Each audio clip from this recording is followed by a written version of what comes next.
കോഴിക്കോട് പന്നിയങ്കരയിൽ വയോധികയുടെ മാല പൊട്ടിച്ച സംഭവത്തിൽ CCTV ദൃശ്യങ്ങളിൽ പുറത്തു വന്നു. പന്നിയങ്കര സ്വദേശി ശിലാവതിയുടെ സ്വർണ്ണമാലയാണ് ഒരാൾ പൊട്ടിച്ച് കടന്നു കളഞ്ഞത്. ഇപ്പോൾ നിങ്ങൾക്ക് ആ ദൃശ്യം കാണാം. എത്ര കരവിരുതോടെയാണ് അത് ആ മാല പൊട്ടിച്ചെടുത്ത് അയാൾ കടക്കാൻ ശ്രമിക്കുന്നത്. ഈ സംഭവത്തിൽ 2 പേര് പിടിയിലായിരുന്നു. അതായത് പന്നിയങ്കര ശിലാവതിയുടെ സ്വർണ്ണമാലയാണ് കവർന്നത്. കൂടുതൽ വിവരങ്ങൾ നൽകാൻ മിഥില ബാലൻ കോഴിക്കോട് നിശ്ചയിട്ടാണ്. മിഥില, എന്തൊക്കെയാണ് വിവരങ്ങൾ?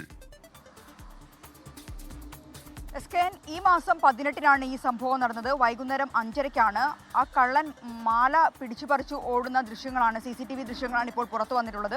ആ ദൃശ്യങ്ങളിൽ കാണാം, ആ സ്ത്രീ നടന്നു വരുന്നു. അപ്പോൾ ഈ കള്ളൻ എത്തുന്നു, മാല പറിച്ചു ഓടുന്നു. മാല പറിച്ചു ഓടിയതിന് പിന്നാലെ കള്ളൻ എന്ന് പറഞ്ഞ് ഈ സ്ത്രീ കള്ളൻ്റെ പിന്നാലെ ഓടുന്നുണ്ട്. പക്ഷേ കള്ളൻ അവിടെ നിന്നും ഓടി രക്ഷപ്പെടുകയായിരുന്നു. ഈ കള്ളൻ്റെ ഒരു രീതി എന്നത് കടും നിറത്തിലുള്ള വസ്ത്രങ്ങൾ ധരിച്ച് മോഷണം നടത്തും. അതിനുശേഷം കുറച്ചു മാറി ഇളം നിറത്തിലുള്ള ഷർട്ട് അല്ലെങ്കിൽ ഈ വസ്ത്രം മാറ്റിയതിനു ശേഷം അവിടെ നിന്നും രക്ഷപ്പെടുന്ന രീതിയാണിത്. ഇത് ഇങ്ങനെ ചെയ്യുന്നത് പോലീസിന്റെ അന്വേഷണത്തിൽ വ്യക്തമായിട്ടുള്ള ഒരു കാര്യം എന്നത്, ഇത്തരത്തിൽ കടും നിറത്തിലുള്ള വസ്ത്രം CCTV ദൃശ്യങ്ങളെല്ലാം പതിഞ്ഞു കഴിഞ്ഞാൽ, ഇന്നലെ ഈ ഒരു 18-ാം തീയതി ഈ സംഭവം നടന്ന സമയത്ത് കടും ചുവപ്പ് നിറത്തിലുള്ള വസ്ത്രമായിരുന്നു. CCTV ദൃശ്യങ്ങളിലെല്ലാം ഇത്തരത്തിൽ കടും ചുവപ്പ് നിറത്തിലുള്ള വസ്ത്രമാണ് പതിഞ്ഞിട്ടുള്ളത്.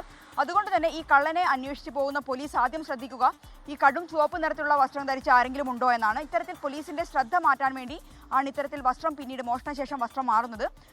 ഈ ഒരു മോഷണത്തിലേക്ക് വരുന്ന ആ ഒരു സ്കൂട്ടറുണ്ട്, സ്കൂട്ടറിൽ വന്ന് പിന്നീട് നടന്നു വന്നിട്ടാണ് ഈ സ്ത്രീയുടെ മാല പൊട്ടിക്കുന്നത്. ഈ സ്കൂട്ടറും പ്രതി മോഷ്ടിച്ചതാണ് എന്ന് അന്വേഷണത്തിൽ വ്യക്തമായിട്ടുണ്ട്. ഇന്നലെ വൈകിട്ടാണ് പിടിയിലാകുന്നത്. ഫറോക്ക് ACPയുടെ ക്രൈം സ്ക്വാഡ്, ഒപ്പം തന്നെ പന്നിയങ്കര CIയുടെ സംഘം, അവരുടെ നേതൃത്വത്തിലാണ് ഈ പ്രതിയെ പിടികൂടിയിട്ടുള്ളത്.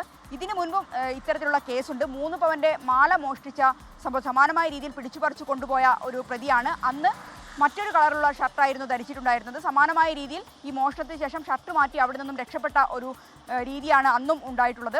ശുചിമുറിയിൽ ക്യാമറ വെച്ചതിന്, ഞാൻ നേരത്തെ പറഞ്ഞതുപോലെ തന്നെ മാല മോഷ്ടിച്ചതിന് ഇത്തരത്തിൽ വിവിധ സ്റ്റേഷനുകളിൽ ഈ പ്രതിക്ക് കേസുണ്ട്. മറ്റൊരാൾ പിടിയിലായിട്ടുള്ളത് ഈ പ്രതിയുടെ കൂട്ടുപ്രതിയാണ്. ഇത്തരത്തിൽ സ്വർണ്ണാഭരണങ്ങൾ മോഷ്ടിച്ച് അതിനുശേഷം വിൽക്കാൻ സഹായിക്കുന്ന ആളാണ് ഈ കൂട്ടുപ്രതിയായി പിടിയിലായിട്ടുള്ളത്. എന്ത് തന്നെയായാലും 2 പേരെയും ഇന്ന് കോടതിയിൽ ഹാജരാക്കും. SKN. Okay, thank you. എന്തായാലും ആ കള്ളൻ പ്രൊഫഷണൽ കള്ളനാണെന്ന് തോന്നുന്നു. വളരെ ഒന്നും അറിയാതെ ഇങ്ങനെ പതുക്കെ നടന്നു പൊട്ടിച്ചൊരു ഒറ്റ ഓട്ടം.